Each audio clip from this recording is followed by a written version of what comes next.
حنا تنعتبروا الفشل انه واحد الحاجه اللي خايبه، انه حاجه استثنائيه، انه واحد الحاجه ماشي عاديه. لا، الفشل هو العادي، النجاح هو الاستثناء. هكا خاصك تشوف الامور. الفشل هو العادي والنجاح هو الاستثناء. فاذا كنتي فاشل هذه مساله عاديه، اذا ما نجحت لك شي حاجه هذه مساله عاديه، اذا نجحتي هذاك هو الاستثناء. هنا غير خاصك تقلب المسائل وصافي. واحد الحاجه اللي تقدر ربما تنفعك هو انك من تكون طايح، شوف راسك على انك بحال واحد الحاجه تزرعت، يعني بحال واحد الحاجه تزرعت، انت بحال واحد الزرع تزرع وغادي يخرج واحد الشجره زوينه، واحد الحاجه زوينه، واحد النبته زوينه.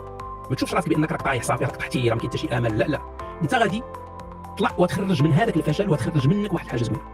الا سولتي اي انسان ناجح غتقول ليه واش وصلتي للنجاح ديالك، تيقول لك على 1000 مره فشل. تيقول لك الا طحتي مره نوض 1000 مره، كل مره طحتي تنوض، كل مره تطيح تنوض، كل مره تطيح تنوض. هذا هو العادي، ابس اند داونز، هذه هي الحياه. ما يمكنش اي حاجه درتيها غتنجح، ما يمكنش تنجح في الضربه الاولى وصافي تبقى ديما، لا، غطيح وخاصك ديما تنوض، هذه هي الحياه، وتشوفها بانها مساله عاديه.